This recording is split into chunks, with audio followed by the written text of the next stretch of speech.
Millionaire CEO saves fainting girl.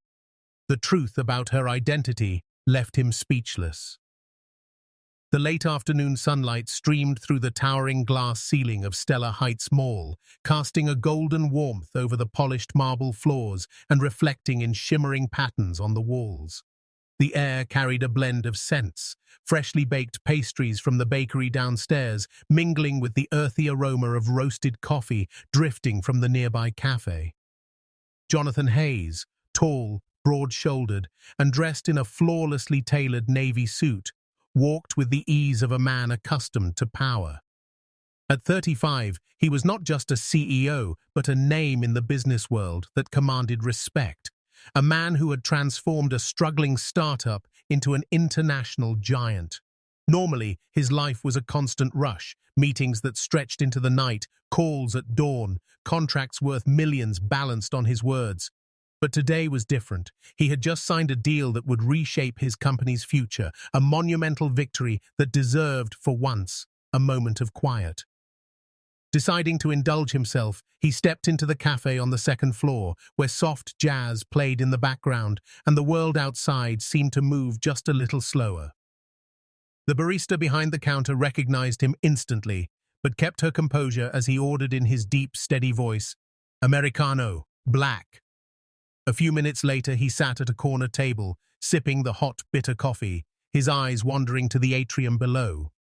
From his vantage point, he saw shoppers strolling in lazy arcs, some carrying designer bags, others pushing strollers, children laughing, couples talking quietly. It was a rare moment for him to simply observe life instead of orchestrating it. He leaned back, feeling the warmth of the cup between his hands, letting his mind wander.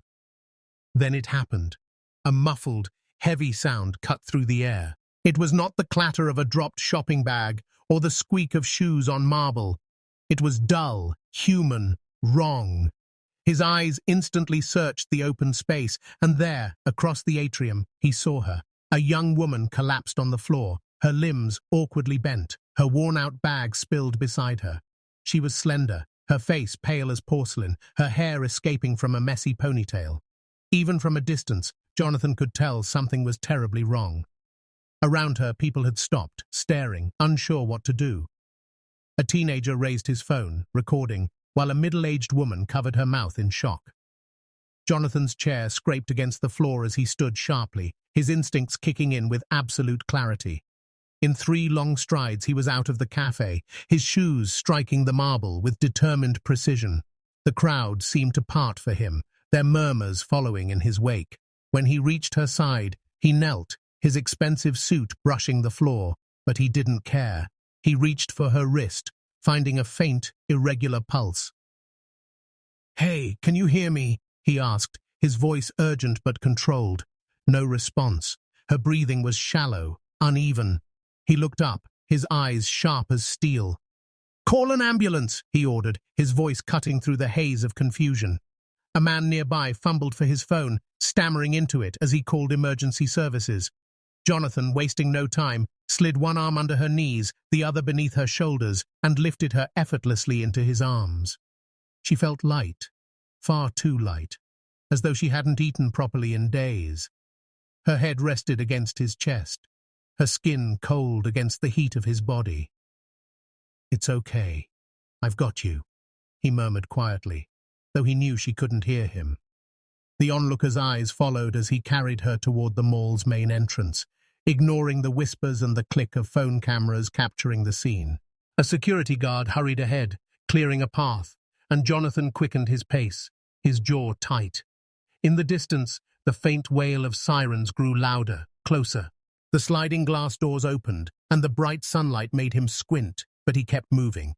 The ambulance pulled up with a screech, and 2 paramedics rushed toward him with a stretcher. "Over here," he called, lowering her gently onto it when they reached him. The paramedics worked quickly, checking her vitals, speaking in clipped terms: dehydration, exhaustion, possible hypoglycemia. "We need to get her to Riverside General," one said firmly. "Are you family?" the other asked, glancing at Jonathan. He hesitated for a fraction of a second, then replied, "No, but I'm coming with her." They exchanged a look, then nodded. "All right, Hop in." Jonathan climbed into the back of the ambulance without another word, settling beside her as the doors shut. The sirens wailed again, and the mole faded into the distance. His eyes stayed locked on her pale face, the rise and fall of her chest. He didn't know her name. He didn't know her story. But he knew one thing with absolute certainty. He wasn't going to leave her side. The ambulance jolted forward, its siren screaming through the streets, the red lights reflecting off shop windows and passing cars as the driver pushed the vehicle to its limit. Jonathan sat rigid on the narrow bench, one hand gripping the metal rail for balance, the other holding tightly onto hers. Her fingers were cool and limp in his grasp, the fragility of her hand unsettling for a man so used to firm handshakes and confident gestures. He kept his eyes on her face, watching every shallow rise and fall of her chest, counting each breath without meaning to. The paramedic across from him adjusted the oxygen mask, his gloved hands moving quickly but with precision, murmuring updates into a small radio clipped to his vest. Jonathan barely registered the medical jargon. All he could focus on was the small flicker of movement when her lashes trembled briefly, then stilled again. The smell of antiseptic mixed with the faint metallic tang of the equipment filled the confined space, making the air feel thick. The ambulance swayed as it took a sharp turn, throwing a streak of sunlight across her pale features for a fleeting second before they plunged back into shadow. Jonathan's jaw was tight, his mind spinning with questions he couldn't answer. Who was she? Where was she going? Why had no one stepped in sooner? The sirens echoed against tall buildings as they neared Riverside General Hospital, and the paramedic gave a short nod to the driver. Moments later, the vehicle slowed sharply, the sudden silence after the siren almost jarring. The back doors burst open, and a rush of cooler air swept in, carrying the faint scent of blooming flowers from the hospital garden. Without hesitation, the paramedics slid the stretcher out, their voices firm and quick as they relayed information to the waiting ER staff. Jonathan followed close behind, his long strides matching their urgent pace as they wheeled her through automatic glass doors and into the bright, sterile light of the emergency wing. The scent of disinfectant hit immediately, the floors gleaming under harsh overhead lights. Nurses and doctors moved in a precise rhythm, each step purposeful, each word clipped. Jonathan stopped just at the threshold of the ER doors as they whisked her inside, the frosted glass swinging shut between them. For the first time since he had seen her collapse, he felt utterly useless. He could see their shadows moving behind the glass, hear the muffled beeps of machines and fragments of urgent conversation, but nothing clear enough to give him answers. A nurse gestured for him to wait outside, and he obeyed, stepping back into the hallway. His polished shoes clicked softly against the floor as he began to pace, the movement restless, almost involuntary. Minutes passed, or maybe hours. Time had lost its meaning. Every so often the ER doors opened briefly, letting out a flash of cold air and a glimpse of the controlled chaos inside. Jonathan's eyes darted up each time, searching for her, but she was always hidden from view. He found himself standing by a row of plastic chairs but didn't sit. Sitting felt too much like giving in to helplessness.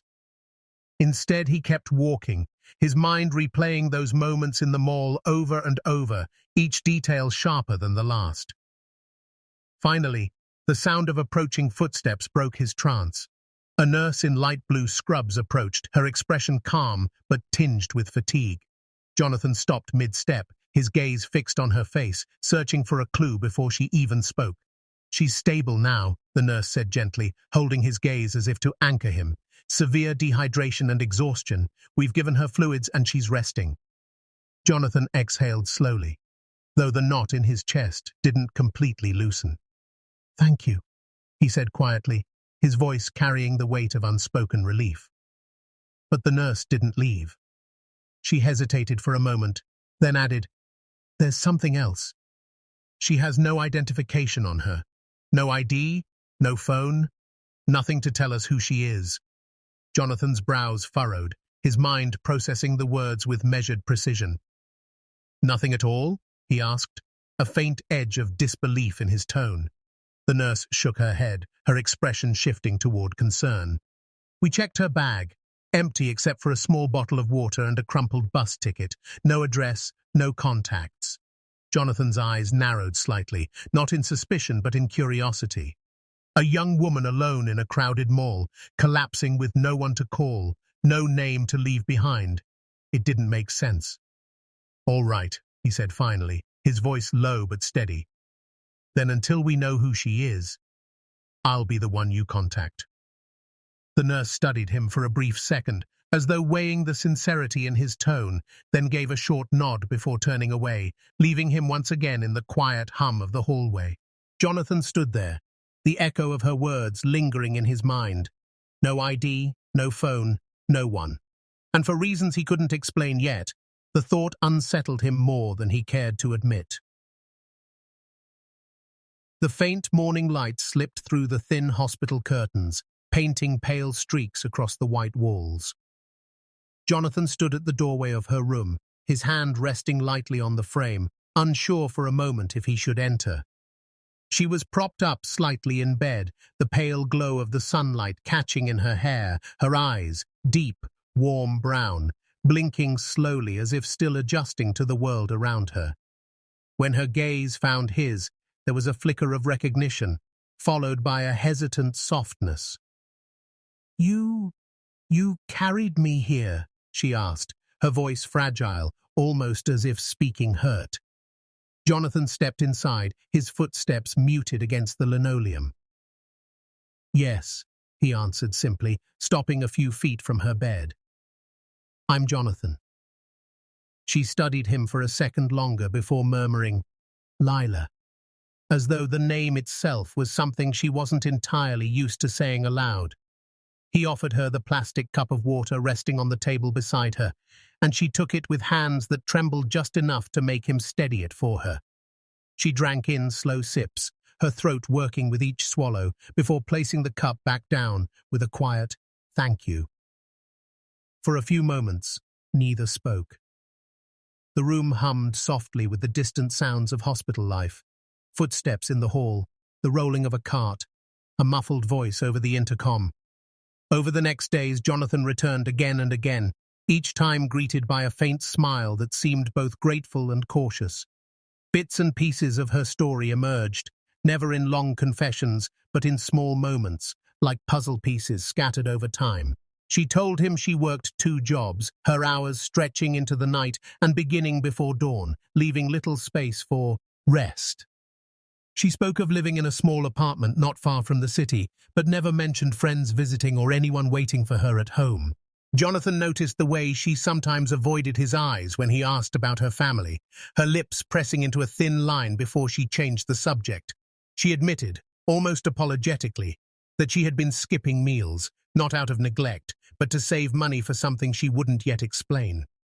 He didn't push, sensing the invisible walls she kept around herself, but each time he saw the faint hollows of her cheeks or the way her clothes hung loosely, a quiet ache settled deeper inside him. And then there was her smile, rare at first, then appearing more often, though never without a shadow of weariness behind it. It wasn't the kind of smile he was used to from business partners or social acquaintances. This was something softer, unguarded, and for reasons he couldn't quite define, it unsettled him. Each time her lips curved upward, a subtle warmth bloomed in his chest, one that caught him off guard. Jonathan was not a man easily moved, yet her presence seemed to weave its way into his thoughts even when he was away from the hospital.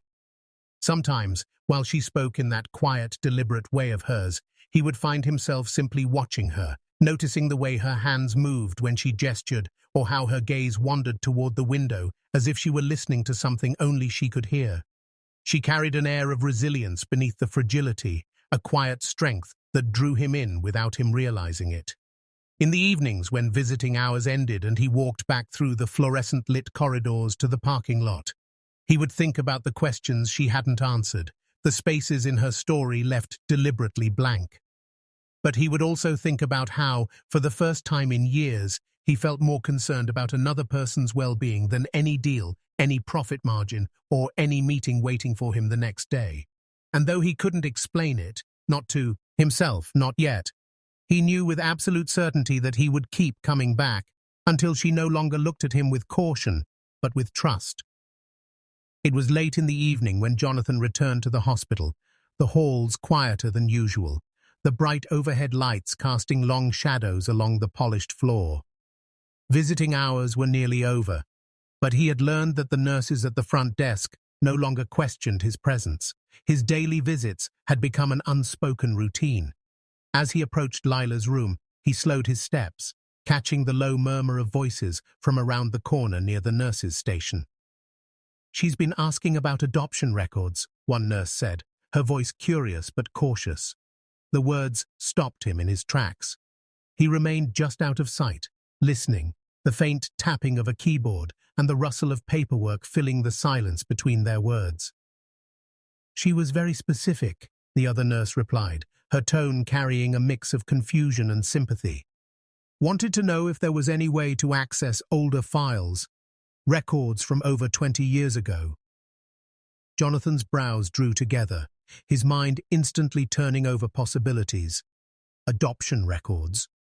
The thought didn't fit with what little he knew of her, yet it explained the guardedness in her eyes when certain topics arose. He stepped away before they could notice him, his polished shoes making almost no sound on the linoleum, but the words echoed in his mind with unsettling persistence. When he entered Lila's room, she was sitting up against her pillows, the thin blanket draped over her legs. She looked up at him with a faint smile, but there was a flicker of unease in her expression, as if she could sense he had something on his mind. Jonathan pulled the chair closer to her bed and sat down, his eyes searching hers with quiet intensity. "Lila," he began gently, "I heard you've been asking about adoption papers." The smile faded instantly, replaced by a tension that seemed to ripple through her entire body. Her gaze dropped to her hands, which were loosely clasped in her lap. For a moment she didn't speak, and the silence stretched between them, filled only by the faint beeping of the monitor beside her bed. "Why?" he asked softly, the question carrying no accusation, only genuine concern. She shifted uncomfortably, her fingers tightening together until her knuckles turned pale. I can't tell you yet," she murmured, her voice barely above a whisper. Jonathan leaned forward slightly, the concern in his expression deepening. "You can trust me," he said, his tone low, steady, almost coaxing. But Lila shook her head, a small, almost imperceptible movement, as if even that took effort.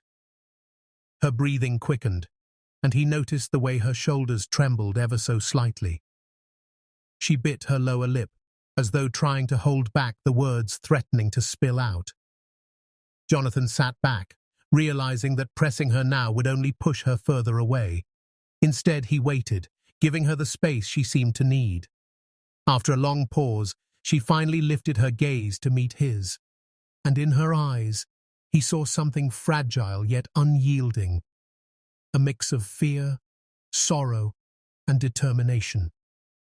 "I promise," she said, her voice breaking as tears welled at the corners of her eyes. "I will tell you, just not yet." One tear slipped free, trailing down her cheek before she quickly wiped it away with the back of her hand. Jonathan's chest tightened at the sight, a silent urge to protect her from whatever shadow hung over her. He gave a slow nod, his expression softening. "All right," he said quietly. "When you're ready." She seemed relieved by his acceptance, though the sadness didn't leave her eyes. The room settled into a fragile calm, the kind that could shatter with the slightest disturbance, and yet neither of them moved to fill it with more words. Outside, the hospital grew even quieter as the night deepened, but in Jonathan's mind, the mystery had only grown sharper. Adoption, records, a secret she couldn't yet share, and a promise that, one way or another, he intended to see fulfilled. On the 5th day since she'd been admitted, Jonathan walked into Lila's hospital room with the quiet confidence of routine, but the moment his eyes fell on her, something felt different. She was sitting upright, her back straight against the pillows, a strange mixture of resolve and fear etched into her face. In her trembling hands was a single folded piece of paper, worn at the edges as though it had been handled over and over again. She looked at him for a long moment before extending it toward him, her fingers brushing his as he took it. "I found what I was looking for," she said, her voice unsteady but carrying a strange finality. Jonathan's gaze shifted from her face to the paper, his mind already turning with questions. Slowly, he unfolded it, the faint rustle of the creases breaking the stillness in the room. His eyes scanned the document, faded ink, official stamps, and neat typewritten lines that told a story older than either of them had spoken aloud. At first, the words blurred together, but then one section caught his attention, pulling him in like a sudden drop in the earth beneath his feet.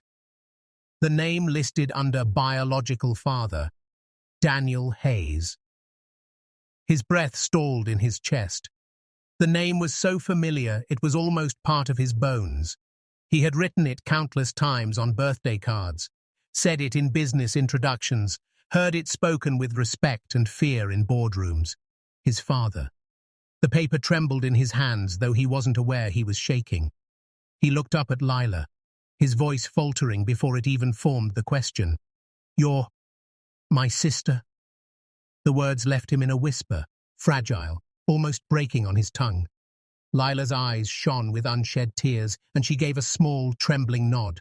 One tear slipped free, then another, until they webbed out, sliding down her cheeks unchecked. "I've been looking for you for years," she said, her voice thick with emotion. "I just didn't expect to meet you this way." Jonathan stared at her, the paper still open in his hands, the official seal almost mocking him with its cold certainty. 1,000 fragments of memory raced through his mind. His father's secretive phone calls, unexplained absences, the rare flickers of guilt in a man otherwise unshakable. Pieces that had never made sense, now slotted together with brutal clarity. His legs felt suddenly unsteady, so he lowered himself into the chair beside her bed. "All this time," he murmured, the words more to himself than to her. Lila wiped at her cheeks, though the tears kept coming. "I didn't know if you even existed," she admitted, her voice breaking. "When I found out his name years ago, I thought maybe it was a mistake. But I had to know. I had to find out who my family really was." Jonathan's throat tightened, a mix of shock and something deeper, an ache he couldn't quite name, pressing against his ribs. He reached across and took her hand, his grip steady despite the storm inside him. She looked at him with a vulnerability that pierced through every layer of his well-guarded composure. "You found me," he said softly, his tone carrying both disbelief and a strange kind of relief. Lila's lips curved in the faintest bitter-sweet smile, though her eyes still brimmed with emotion. "I wasn't expecting you to be—" She hesitated, glancing briefly at his expensive suit, his polished watch, the quiet authority that clung to him. "You."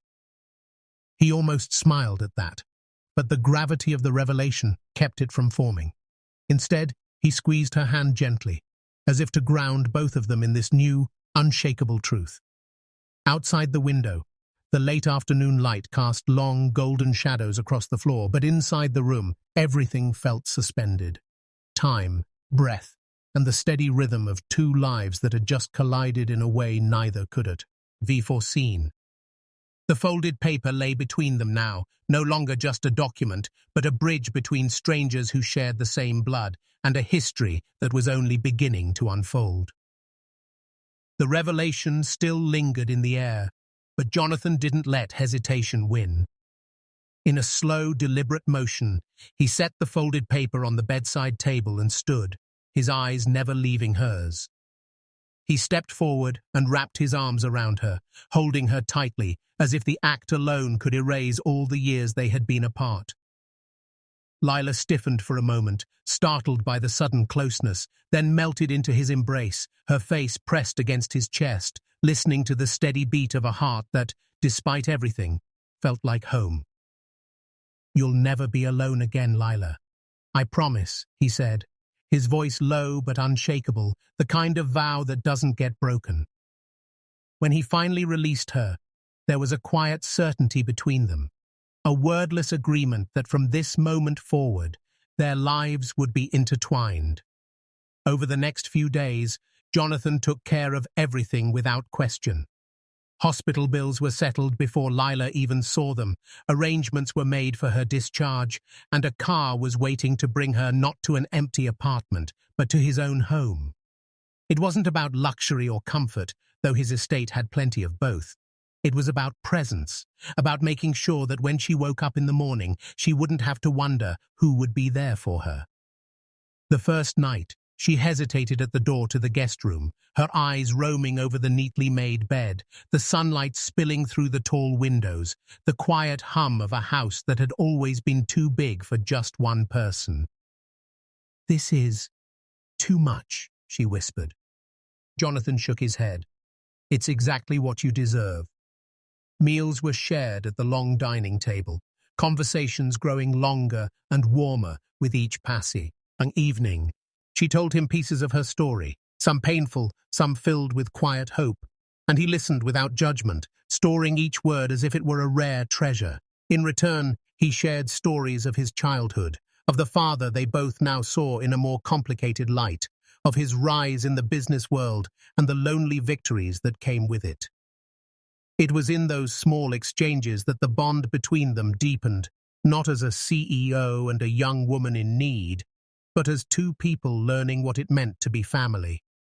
Jonathan began noticing things, how she laughed with her whole face, how she lingered at the piano in the study though she never played, how she always saved the last bite of dessert for him even when she clearly wanted it.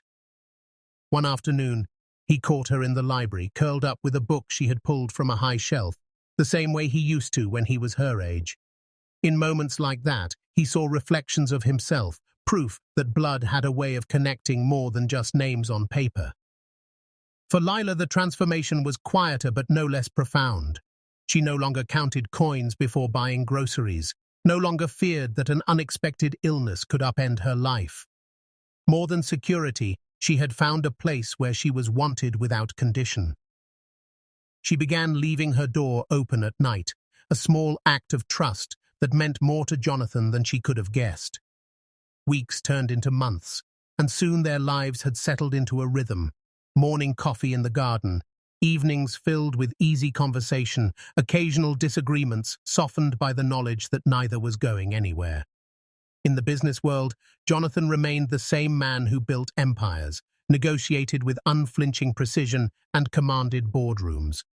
But behind closed doors, his proudest title was no longer CEO. It was brother.